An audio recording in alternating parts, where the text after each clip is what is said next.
प्यारे दोस्तों, तसव्वुर करो एंटार्क्टिका की वो सुनसान बर्फीली दुनिया, जहां हर तरफ सिर्फ सफेद बर्फ और तेज काटती हुई ठंडी हवाएं चल रही हैं। Temperature -27 degree Celsius. इंसान का जिस्म यहां सेकंड्स में जम सकता है। और फिर अचानक टेलर ग्लेशियर के एक हिस्से से लाल खून जैसा गहरा पानी बहना शुरू हो जाता है, जैसे कोई जख्मी जानवर अपना खून बह रहा हो, या कोई पुराना राज अंधेरों से निकलकर जमीन के अंदर से उबल रहा हो। ये है ब्लड फॉल्स, एंटार्क्टिका का वो खौफनाक लाल वाटरफॉल जो पिछले 100 सालों से साइंटिस्ट्स को पागल बना रहा है।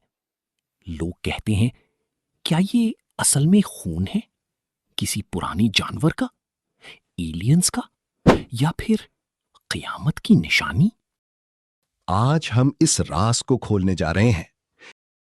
इंगेजिंग हुक ये है कि ये सिर्फ एक नेचुरल फिनोमेनॉन नहीं, ये है जमाने पुराने वक्त का मैसेज जो बर्फ के नीचे छुपा हुआ है।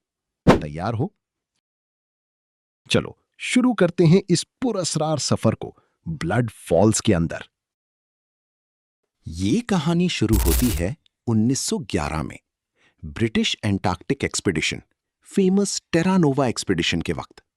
रॉबर्ट फैल्कन स्कॉट की टीम के साथ था Australian geologist Thomas Griffith Taylor. वो टेलर वैली एक्सप्लोर कर रहे थे, मैकमर्डो ड्राई वैलीज का वो हिस्सा जहां बर्फ नहीं बल्कि रॉकी सुनसान जमीन है।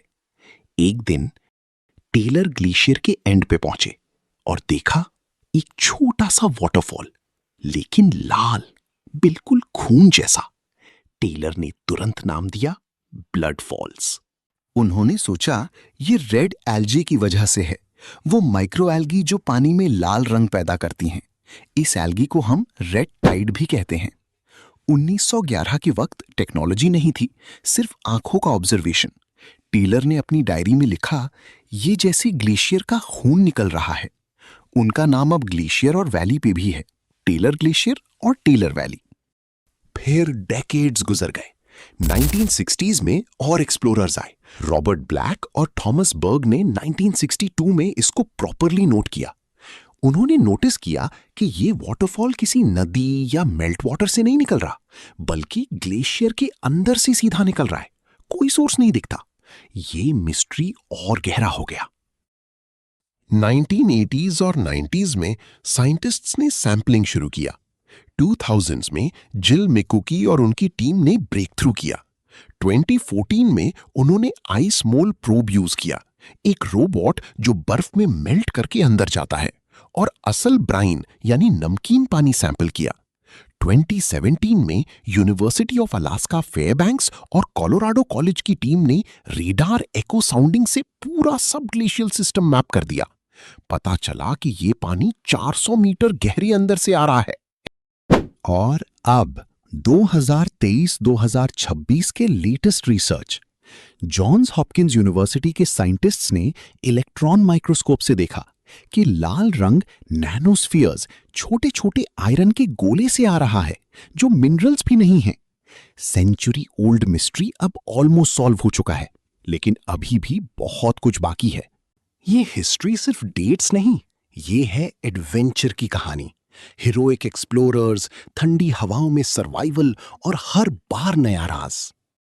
अब सुनो, जब ये लाल पानी पहली बार देखा गया था, लोगों के दिमाग में कंस्पिरेसी थ्योरीज फूट पड़े। एंटार्क्टिका ऑलरेडी मिस्टीरियस है। UFO sightings, hidden Nazi bases, pyramids, hollow earth, और इसमें ब्लड फॉल्स ने और चराग लगा दिया। पहली थियरी, एलियंस का खून। ये सुनने में थोड़ा मजाहिया है, लेकिन ये लोग कहते हैं कि ग्लेशियर के नीचे एलियन बेस है। ये लाल पानी उन एलियन क्रीचर्स का ब्लड है जो अंदर एक्सपेरिमेंट कर रहे हैं। यूट्यूब पे वीडियोस वायरल हुए कि blood falls equals alien blood leaking. कुछ कहते हैं कि ये पोर्टल है जहां से एंशिएंट एलियंस अर्थ पे आए थे। एंटार्क्टिका में गूगल अर्थ पे स्ट्रेंज स्ट्रक्चर्स दिखते हैं। पिरामिड्स और ब्लड फॉल्स उनका वार्निंग साइन है। दूसरी थियरी, पुराने जानवर या फॉलन एंजल्स का राज। बाइबल और एंशिएंट टेक्स्ट्स में फॉलन एंजल्स की बात है जो अर्थ पे आए और जमीन के अंदर कैद हो गए। एंटार्क्टिका की बर्फ उनको छुपा रही है। ब्लड फॉल्स उनका ब्लीडिंग है, जैसे कोई जायंट क्रीचर अंदर से जख्मी हो रहा हो। हॉरर मूवीज ने इसको और पॉपुलर किया, जैसे द थिंग जैसा फील। और एक और वाइल्ड थ्योरी, कयामत की निशानी। क्लाइमेट चेंज की वजह से ग्लेशियर मेल्ट हो रहा है, ब्लड फॉल ज्यादा बाहर निकल रहा है। ये अर्थ का वार्निंग है कि अंदर से पुराना ईविल बाहर आ रहा है। ये सब थ्योरी सुनकर दिल धड़क जाता है ना। सोशल मीडिया पे hashtag blood falls aliens trend करता रहता है, लेकिन क्या ये सब सच है या सिर्फ इंसानी इमेजिनेशन का खेल? और सबसे माइंड ब्लोइंग, माइक्रोब्स। इस बर्फ के नीचे जिंदगी है। Extremophiles, cold loving, salt loving bacteria, Marinobacter, Thiomicrospira, Desulfocapsa. ये कीमोसिंथेसिस करते हैं। सूरज की रोशनी नहीं, ऑक्सीजन नहीं, सिर्फ आयरन और सल्फर खाकर जिंदा रहते हैं। ये माइक्रोब्स मिलियनों सालों से अलग अलग इवॉल्व हुए हैं। साइंटिस्ट्स कहते हैं ये अर्थ के अर्ली लाइफ और मार्स यूरोपा पे जिंदगी की पॉसिबिलिटी बताते हैं।